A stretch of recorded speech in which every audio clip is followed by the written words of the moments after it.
Hello and welcome into the RotoWire Esports Show. I'm Andrew Laird, joined as always by Ethan Sexton, who I promise is there he is. Sorry This about time to talk about Saturday's two-game LCK slate. So T1, disappointed today. DRX came through. Yeah, Yep. Yeah.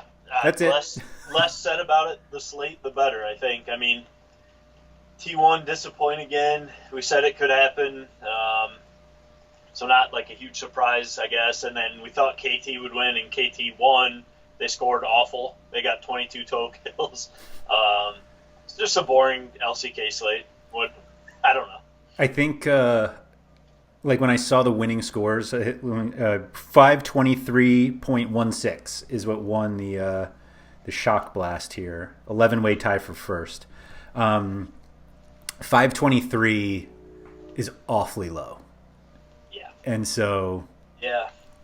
It was not a high scoring slate, and oh man, I don't know. It's just the good continues news. to frustrate.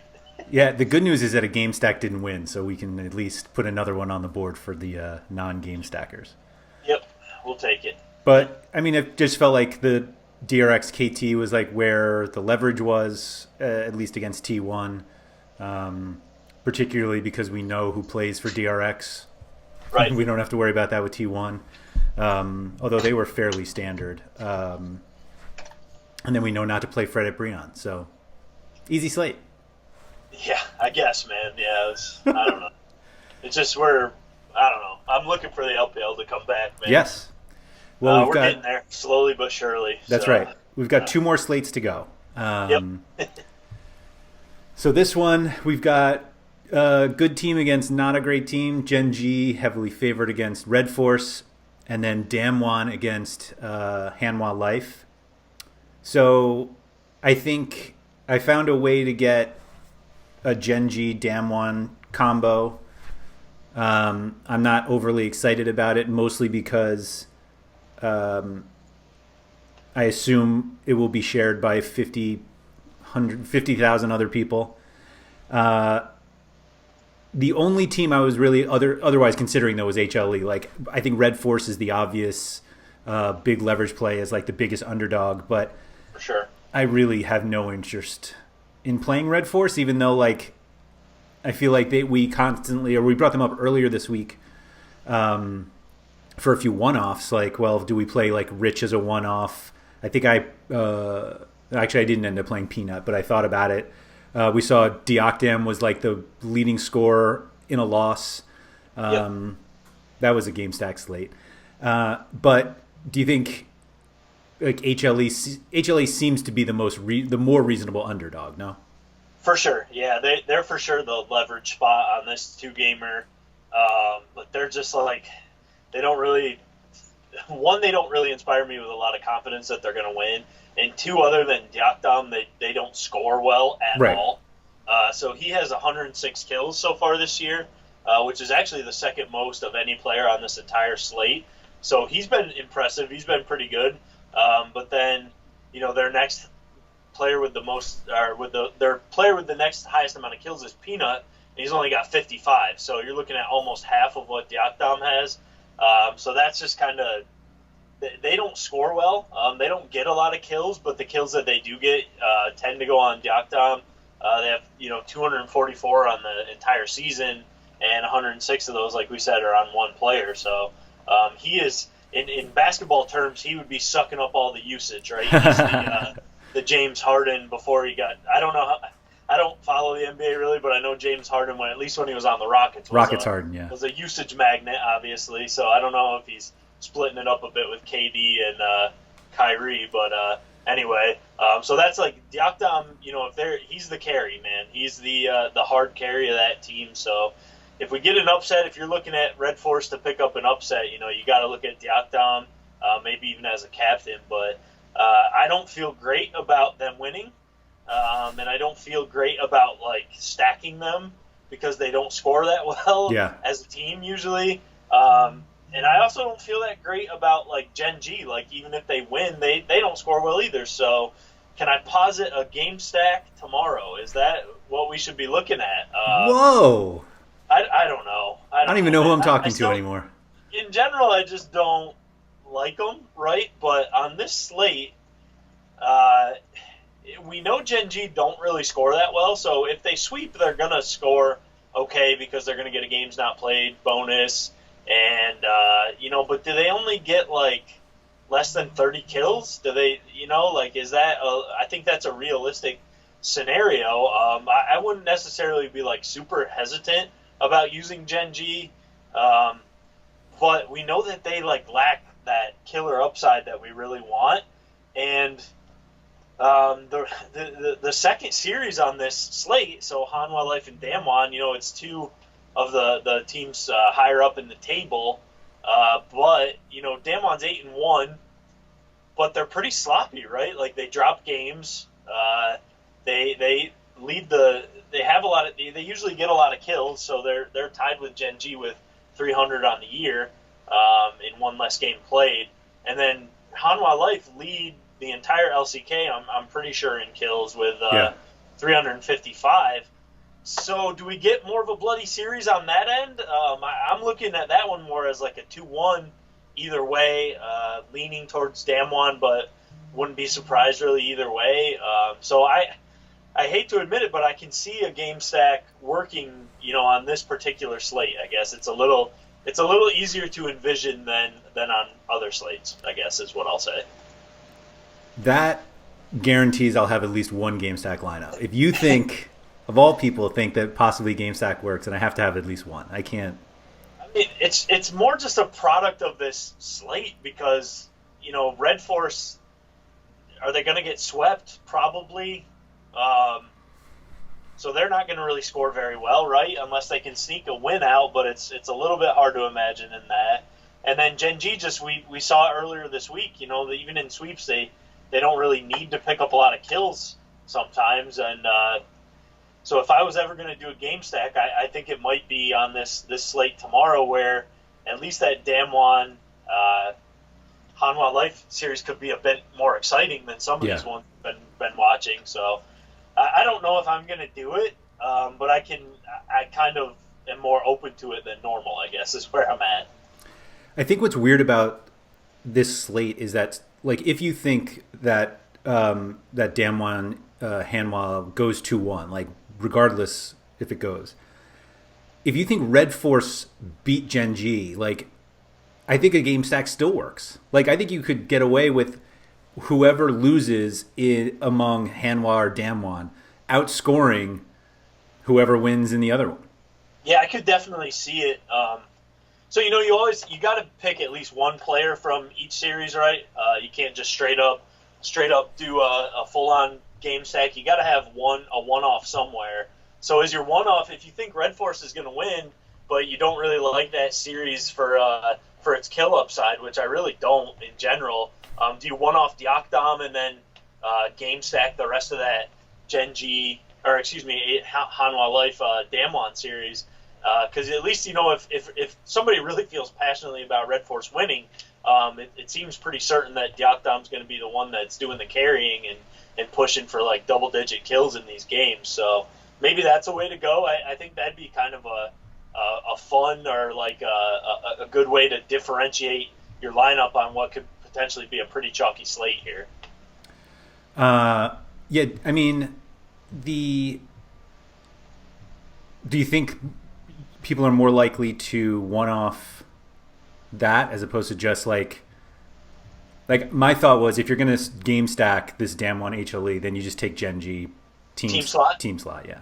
Yep, I think that'd be like the standard, or but I guess everyone's doing smarter, that, the safer choice for sure. Because if you take Diakdam as your one-off from that series and then Red Force just gets swept, I mean, he's not going to score very well. Yeah. And you're also giving up either Ghost or Deft in a series that should have more kills, we're thinking. So it's kind of like you got to have some stones to do it, I guess. But it could certainly be a way to differentiate your lineup anyway, which sometimes on these two-gamers, that's what you got to get pretty weird and look for some sort of weird roster construction. So just tossing it out there. I mean, at the end of the day, I probably don't game stack or play Diakdam as a one-off in a matchup I think he's going to lose. But I'm just, throwing some scenarios out there. I mean, we've seen a lot of weird stuff work this week in these 2-game LCK slates, so just trying to think outside the box a little more than normal, I guess. I think the weirdest I'd be willing to go, I'm trying to see if I can fit this in, this is ridiculous. So you can do a Damwon, the Damwon game stack, but a Diakdam captain. Yeah. And I wonder if that actually outscores, like, we were saying, like, even if, so you play that if you think Red Force wins, because, like, everyone else just doesn't score enough. Right. So if you can get more points out of, again, the loser of Damwon and Hanwha, then, like, if you think Deft, or not, we'll go the other way. Like, if you think Hanwha wins, like, does Peanut still outscore Canyon if they lose? If he's winning, like, probably not. Right, I wouldn't think so. But Diakdam is like the path to all of their points if they get the upset. Yep, if they win, he's the guy doing the heavy lifting, right? So, yeah, I mean, I don't mind it, and it's kind of like a fun idea until you wake up tomorrow and Gen G have 2-0'd. Right. But I just think, I feel like that it's kind of a unique way to build a lineup for tomorrow's slate, at least. So, is it worth a shot? Maybe it's worth a shot, man. I don't know. It's these 2-game LCKers, man. They're chalky, and then the chalk loses. But I think you just got to kind of take a stand somewhere, because otherwise you're just playing the chalk every slate, and the upsets kill you, or a losing team outscores even though they lost, and I don't know. You kind of just gotta. It's almost better to not play the perceived smart way on these slates and just try to play for some sort of leverage, I guess. Yeah, I mean, there are smart ways to play, like, differential just builds, like right. Like, even if we're not gonna say to captain Rich, right? We're not gonna do that. We're not gonna say captain the underdog top laner or anything like that. So yeah, you're right. I mean, I don't think it's like a dumb lineup build to captain Diakdam. It's just not a safe quote unquote way to go about it tomorrow. Right. There's way to get leverage, and there's way to differentiate, and then there's dumb. And, right. And sometimes they look very similar. Yep. I'll say that. So, are we completely throwing out that Gen G crushes? I don't think we should completely throw it out because, we've seen them put up some decent kill totals in games before, but it's just I don't know, it feels like if they just kind of ho-hum 2-0, maybe they're only around 30 kills when we really want them to be around 40. Right. Kind of what we saw yesterday, where I think they ended with 33 kills in a sweep, which is not bad. I mean, when you factor in the games not played bonus, it's not bad. But at the same time, it's it's not really the upside that we want. I think Gen G seemed like a pretty safe bet to win. So I'm not saying people shouldn't play them, especially because I don't think game stacks are the safest option anyway. So really, if you don't play Gen G, you're either going all in on a Red Force win, or you're looking more at the Gen G team slot with a game stack in the other series. And I still don't love game stacks, even though I sort of posited one as a more viable route tomorrow. So I don't think Gen G are a bad play. I just think they're not a sexy play. They're not the team that we're wow, they're 100% gonna get 22 kills a game and sweep and crush, and everyone's gonna score great. They're a little more just ho hum, play at a slower pace, and just win through superior macro a lot of times. So I wouldn't toss them out. If anybody wants to build with Gen G, go for it. I have no problem with that. They should win, and they should probably sweep, but it's just their upside is less than both Hanwha Life and Damwon, I think. So it just gives me a little bit more pause to use them. So they played each other like 2 weeks ago. Genji sweep. You know how many kills they had? I do not. 44. 44. Okay. Well, see, I don't know, man. Maybe we shouldn't rule. That's why we're not ruling them out. I guess it's just, yeah. I mean, it's. That's the season high though. Yeah, I guess if you think about it though, I mean, Red Force do give up a lot of deaths, a lot in their losses.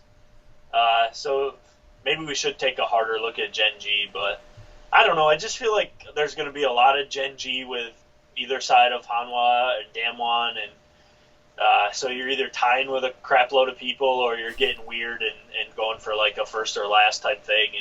And on these two gamers, it's just like, decide what you want. Do you want to min cash with a bunch of people? That nothing wrong with that. I'm happy to min cash. So I'm not saying anything bad about that. So if you want to min cash, I mean, Genji and one side of that Damwon Hanwha Life is probably the way to go. But if you want to get a little weird and go for the top prize or potentially, just finishing dead last, then, you got to look at a few other avenues, right? As a reminder, the min cash was 7 cents a few days ago. So that wasn't even getting your money back, right? So that's what I mean. Like these two gamers, it's just there's so much chalk, and it's like even if you win, you lose, right? Like, well, I think that's important though. Like the reason we kind of always talk about trying to have a unique lineup is if you min cash and share it, it ends up being a loss. Like you're finishing you cashed, and you now have less money than you started with, and so yeah, exactly. So it's just, to me, it's almost like, why not just try to get a little weird and tournaments? Like go for some sort of ROI instead of just tying with a bunch of people and being like, I don't know. You should pretty much play all of these tournaments to win them. Like there's no playing to min cash is just losing proposition over the long term, and so just don't do it. Yeah. So for sure. Diokdom captain it is, and I'll see you at the bottom. Yep. Hey, it is what it is, man. We'll see what happens, I guess. That's right. All right, if you guys have enjoyed the video, if you could please hit the like button below. Feel free to subscribe for all the RotoWire videos. You can also go to rotowire.com/pod. That's POD for free 10-day trial to the site. No credit card required. Gets all of our League of Legends stuff as well as every other sport that we cover, as well as access to the subscriber Discord, which is open for all subscribers. Just go to rotowire.com/chat if you are a subscriber and haven't joined there. So check it out. Ethan, thank you for that. Good luck on Saturday. All right. Same to you, man.